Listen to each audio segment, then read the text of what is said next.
चलिए, अब हम बात करते हैं जो आपका बेस्ट आपका पाकिस्तान है ना?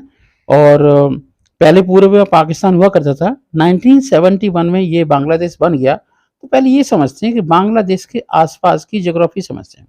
तो बांग्लादेश के आस-पास आपका वेस्ट बंगाल आता है, असम बॉर्डर टच करता है, मेघालय, त्रिपुरा, मिज़ोरम के बॉर्डर के साथ बांग्लादेश की सीमा लगती है। अब एक सवाल दिमाग में आता है कि ऐसा क्या है जिसकी वजह से, है ना, अफ़गानिस्तान के आस-पास ही ये इंसिडेंट हुई? तो हम आपको बताएँ, ये एक प्रकार का स्मगलिंग आतंक है। स्मगलिंग की वजह से क्रिएट होने वाला आतंकवाद है। तो बांग्लादेश में भी आतंकवाद है, ऐसा नहीं है। और वहाँ पर जो आपका बांग्लादेश के साथ हम देखते हैं अफ़गानिस्तान की सीमा और पाकिस्तान की सीमा और इधर म्यांमार।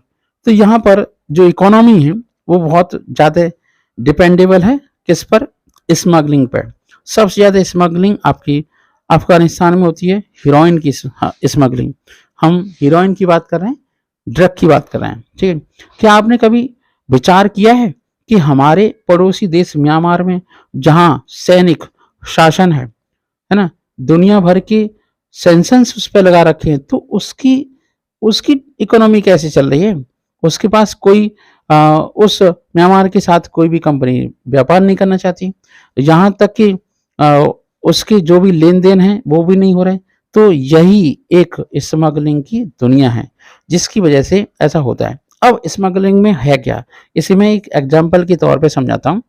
मान लीजिए आज हमारे देश में 50,000 रुपए का 10 ग्राम सोना मिल रहा है और अगर स्मगलिंग होके आएगा तो वो तो 25,000 में लेके आया है, वो यहाँ पे 50,000 रुपए में बेचेगा। इससे क्या होगा? इंडियन गवर्नमेंट को टैक्सेशन नहीं पे करना पड़ेगा, जिससे सबसे ज़्यादा भारी मुनाफा तय होगा। अब भारी मुनाफा की वजह से फिर वो लोग हथियार खरीदते हैं, एक गैंग बनाते हैं, इस टाइप की स्मगलिंग करते हैं। और इन्होंने एक प्रोग्राम बना रखा है कि हमें जैसा कि 2 साल पहले एक रिपोर्ट आई थी, उसमें बताया गया था कि बांग्लादेश का एक ऐसा कॉरिडोर बन रहा है जहाँ पर स्मगलिंग का सबसे बड़ा कारोबार फैल रहा है।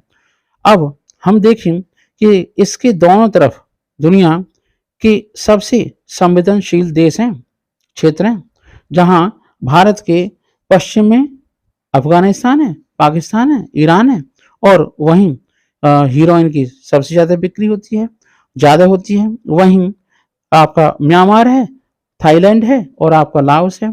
तो वियतनाम में भी इस टाइप की स्मगलिंग होती है। इसे गोल्डन ट्रायंगल के नाम से भी जाना जाता है। मतलब सोने की स्मगलिंग सबसे ज़्यादा होती है। भारत में डेमोक्रेसी है, यहाँ कानून व्यवस्था है। खरीदने की अगर हम बात करें तो भारत में जनसंख्या काफ़ी ज़्यादा है। 2023 में देखें तो पूरे वर्ल्ड में नंबर 1 पर भारत आने वाला है। इस स्थिति में भारत में खरीदारों की कमी नहीं है। तो ये जो आपकी स्मगलिंग होती है, भारत और बांग्लादेश के बॉर्डर पर सबसे ज़्यादा होती है। इसी की वजह से इस टाइप के इंसिडेंट्स होते हैं और हमारे बीएसएफ के जवान सजग हैं, कर्मठ हैं, देशभक्त हैं। इस वजह से ये जवान इस टाइप के इंसिडेंट को रोकने का प्रयास भी करते हैं। इसलिए वो देश के ऊपर कोई आँच नहीं आने देते, चाहे उन्हें कितनी ही समस्या का सामना करना पड़े। गोल्ड क्यों महँगा होता है? इसका यही रीज़न है क्योंकि इंडियन गवर्नमेंट या किसी भी देश की गवर्नमेंट उस गोल्ड पर काफ़ी सारा टैक्स लगा देती है। अगर टैक्सेशन नहीं होगा, क्योंकि गोल्ड आप जानते हो लग्ज़रियस आइटम है, पैसे वाले लोग उसका यूटिलाइज़ेशन करते हैं और ज्वेलरी बनवाते हैं और आम आदमी को क्या है, दाल-रोटी से मतलब है। अब इसके वजह से जो आपकी बॉर्डर पर लोग होते हैं, वो क्या करते हैं? मान लीजिए इंडिया में गोल्ड को घुसाना है, तो क्या करेंगे वो? वो बांग्लादेश देशी की जो लोग होते हैं, गाँव के लोग होते हैं, वो अपने भैंस को, बैल को इंडियन कॉन्स्टिट्यूएंसी में भेज देते हैं। अब बॉर्डर वहाँ पर जो जितने भी जानवर्स आएँगे, है ना? जो आपके एनिमल्स आएँगे, उनकी देख-रेख भी बीएसएफ के जवान ही करते हैं और ऐसे ही शराब की भी तस्करी होती है और देख रहे हैं आप कि एक प्रकार का ट्रेंड सा बनता चला जाए, नेक्सस सा बनता चला जा रहा है ना? और जैसे ही उन्होंने एनिमल को इधर भेजा, फिर वो कॉन्फ्लिक्ट होना शुरू हो जाता है। तो कैटल स्मगलिंग भी होती है ना?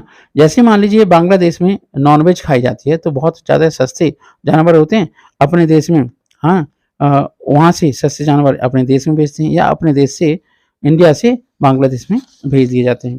तो इस टाइप के इंसिडेंट होने की वजह से ऐसा हुआ। चलो थोड़ा-सा